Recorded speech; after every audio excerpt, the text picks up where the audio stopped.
Na história moderna da humanidade, sabemos que o petróleo pode transformar uma nação inteira. Há apenas 100 anos, por exemplo, o Oriente Médio era apenas um enorme deserto. Contudo, nos dias de hoje, muitos países dessa região se tornaram mais modernos até mesmo que nações ocidentais. Quer dizer, quando a polícia usa Lamborghinis e Mercedes para patrulhamento, fica claro que há recursos financeiros. Porém, de forma irônica, alguns países com as maiores reservas de petróleo do mundo não se beneficiam tanto assim disso. Um desses países é o Canadá, que detém 170 bilhões de barris de petróleo, posicionando-se no terceiro maior detentor de reservas de petróleo no mundo todo. Os únicos países com mais petróleo são a Arábia Saudita e a Venezuela. A Arábia Saudita possui literalmente uma empresa petrolífera avaliada em 2 trilhões de dólares, mostrando claramente que estão utilizando seus recursos ao máximo. Por outro lado, a Venezuela é um país de terceiro mundo mergulhado na hiperinflação, portanto não surpreende que ainda tenham aproveitado seus recursos. Mas enquanto ao Canadá, o Canadá é uma nação ocidental bem respeitada e bem desenvolvida, com uma economia bem sólida. No entanto, antes da pandemia afetar os preços do petróleo, o setor do petróleo e gás contribuía apenas em 128 bilhões de dólares para o PIB do Canadá.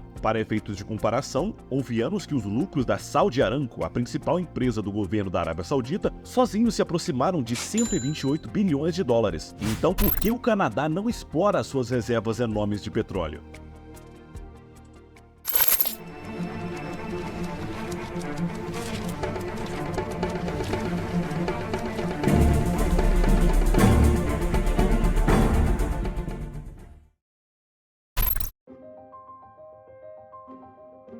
Um dos maiores desafios que o Canadá tem enfrentado em termos de petróleo é competir no mercado global. Isso decorre da diversidade de tipos de petróleo, uma vez que nem todos são equivalentes. Por exemplo, o petróleo onshore do Oriente Médio é um dos mais acessíveis para extração e refino. Em contrapartida, o Canadá possui as oil sands, um dos tipos mais complexos para extrair e refinar. A dificuldade reside na natureza das áreas bituminosas, que não são a forma líquida e convencional de petróleo. Na realidade, as areias bituminosas consistem em uma combinação de óleo, areia, argila e água, gerando uma substância que se assemelha ao alcatrão. Assim, não é possível simplesmente instalar bombas de extração e conduzi-las ao processo de refino. Pelo contrário, é necessário engajar-se em processos complexos de mineração e separação. Para depósitos superficiais, inicialmente é feita a extração de areias bituminosas, seguindo-se o tratamento com água quente para isolar o composto chamado betume. A partir desse estágio é feita a conversão do betume em petróleo. Essa etapa já é intrincada e curiosa em si.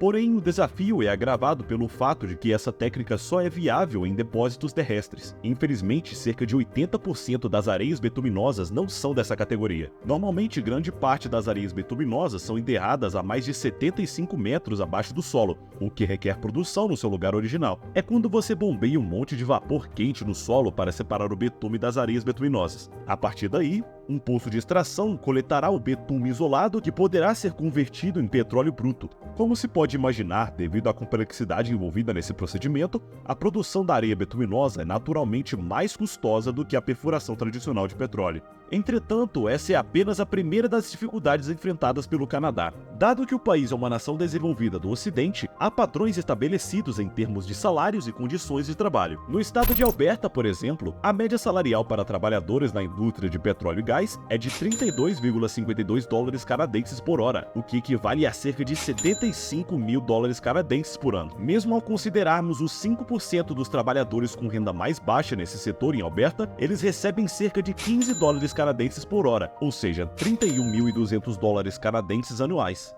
Convertendo para o real, isso corresponde a cerca de 110 mil por ano, e isso é insanamente elevado para os padrões da Arábia Saudita. O trabalhador médio na Arábia Saudita ganha apenas 36 mil reais, ou cerca de 46.700 reais por ano. Isso significa que a Saudi Aramco pode contratar 2,5 trabalhadores para cada funcionário que a Alberta contratar. Além disso, é provável que a Alberta ofereça benefícios mais substanciais de uma carga horária de trabalho semanal reduzida, o que distorce ainda mais a relação a favor da Arábia Saudita. Diante de todas essas considerações, torna-se praticamente inviável para o Canadá competir em termos de preço. É justamente por isso que o petróleo canadense é um dos mais caros do mundo.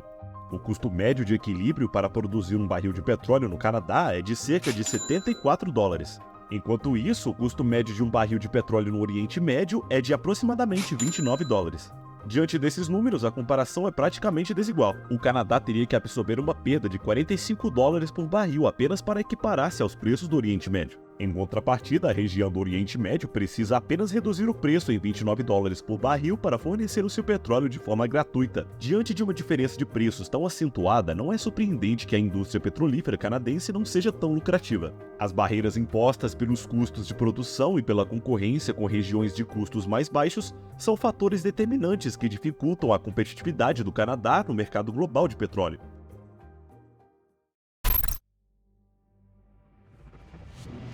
Ainda que o Canadá possa nunca alcançar as margens de lucro obtidas pelo Oriente Médio, isso não significa que nunca poderá obter lucro. Frequentemente, os preços do petróleo superam consideravelmente os $74 por barril. Por exemplo, entre 2004 e 2014, os preços do petróleo frequentemente excederam $100 por barril. Portanto, houve um período substancial durante o qual o Canadá teve a oportunidade de gerenciar operações lucrativas, mas essa oportunidade não se concretizou, em grande parte devido à sua localização geográfica.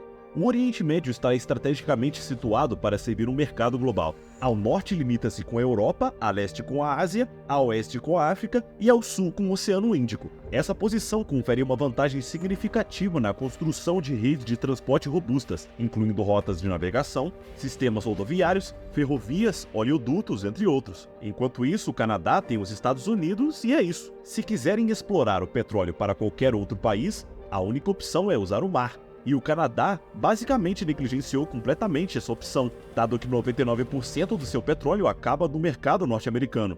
Honestamente, não parece haver nenhuma razão clara para que eles não tenham aumentado suas operações de frete.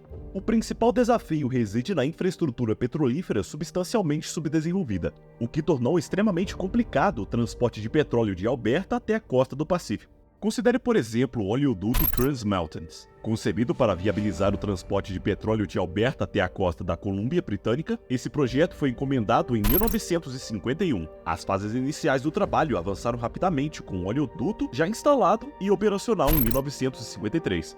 Há quase uma década, o Canadá tenta adicionar um oleoduto paralelo a esse projeto. Contudo, devido a questões políticas e oposições de ambientalistas, essa empreitada tem sido constantemente postergada. O mais recente adiantamento estendeu o prazo de conclusão até o final desse ano, mas a certeza de efetivação permanece incerta. Enquanto isso, a indústria petrolífera do Canadá permanece praticamente 100% dependente dos Estados Unidos. Felizmente, os Estados Unidos ocupam um posto de maior consumidor mundial de petróleo, conferindo ao Canadá uma elevada demanda pelo seu produto. No entanto, essa situação também coloca o país em uma posição bastante delicada. Os Estados Unidos têm plena consciência de que possuem poder de influenciar positiva ou negativamente a indústria petrolífera canadense, conferindo-lhes um papel de grande relevância nas relações. De fato, os Estados Unidos tendem a exercer uma espécie de pressão, visando a obtenção de significativos descontos, podendo chegar a $20 por barril, o que coloca o Canadá numa posição vulnerável. Levando em consideração essa concessão de desconto, o ponto de equilíbrio do preço do petróleo no Canadá não se limita a $74 por barril, mas sobe para cerca de $94. Na realidade, para almejar chances reais de lucro, é necessário que o preço do petróleo ultrapasse os $100 por barril. Existe a esperança de que a expansão do projeto Trans Mountain seja finalizada em breve, o que permitirá ao Canadá também exportar para a Ásia. No entanto, até que isso aconteça, o Canadá se depara não apenas com um desafio relacionado ao tipo específico de petróleo, mas também com a sua localização geográfica e da dependência mercante dos Estados Unidos. A complexa interação entre esses fatores impõe dificuldades consideráveis à indústria petrolífera canadense, reforçando a necessidade da adaptação e busca por alternativas viáveis para sua prosperidade.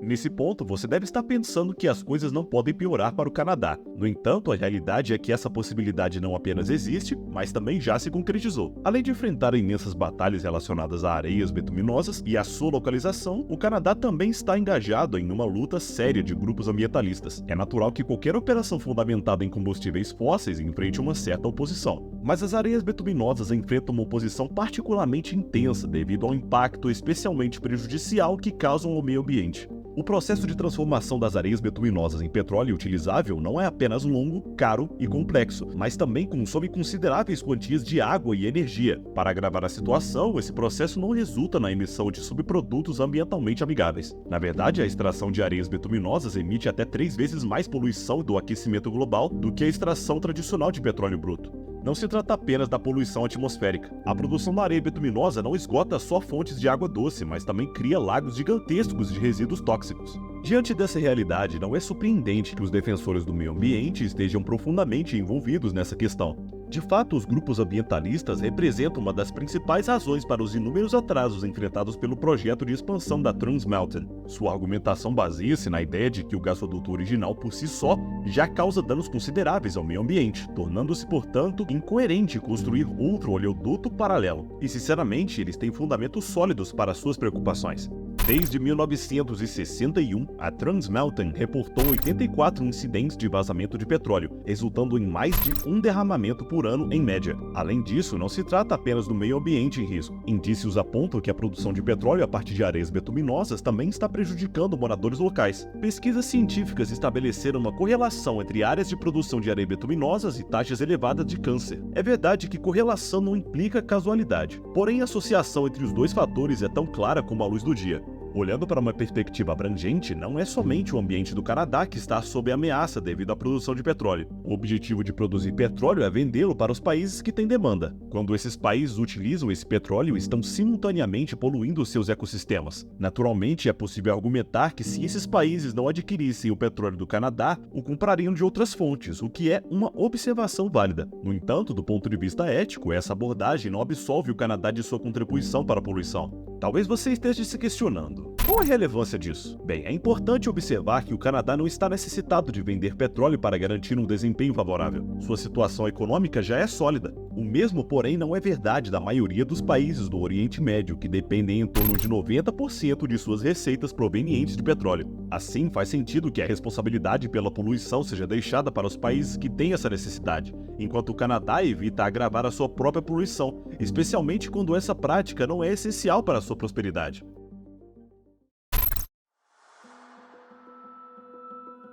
No final, o Canadá não tem apenas uma das maiores reservas de petróleo do mundo, mas também tem uma das reservas de petróleo mais problemáticas do mundo. As areias bituminosas demandam processos de extração caros, geram impactos ambientais severos e a nação carece da estrutura necessária para transportar quantidades substanciais de petróleo. Apesar de todos esses obstáculos, parece que o Canadá pode realmente ter uma oportunidade de fazer crescer substancialmente a sua indústria petrolífera nos próximos anos, graças à Rússia. Como provavelmente você já está sabendo, as sanções ao petróleo russo têm causado uma considerável escassez do recurso pelo mundo todo. Isso se tornou uma das principais razões para que os preços do petróleo atingissem valores superiores a $100 por barril no ano de 2022. Ademais, é válido mencionar que uma parcela substancial da Europa interrompeu o consumo de petróleo russo. Tal cenário tem impulsionado o aumento na busca de outras fontes de petróleo. Na realidade, a produção de petróleo no Canadá não é suficiente para compensar a lacuna deixada pela Rússia. Portanto, é esperado que haja uma alta demanda pelo petróleo canadense. No entanto, caso o Canadá não consiga construir uma infraestrutura de extração e transporte de maneira eficaz, toda essa demanda poderá se mostrar ineficaz para o país. Por outro lado, muitos consideram que essa é realmente a melhor perspectiva para o Canadá. Muitos sentem que não existe motivo para que o país se envolva ainda mais no jogo de petróleo. A simples posse de recursos petrolíferos não deveria implicar na degradação do ecossistema, na exposição das comunidades a risco e na crescente dependência das receitas provenientes do petróleo. O Canadá já figura entre as maiores economias globais e possui uma das populações mais contentes do planeta. Então, por que comprometer todos esses aspectos em prol de um pouco mais de receita oriunda do petróleo? Será que o Canadá deveria realmente aproveitar essa oportunidade com a Rússia? Comente isso abaixo e se gostou do vídeo, não esqueça de curtir e compartilhar esse conteúdo. No mais, um abraço e até a próxima!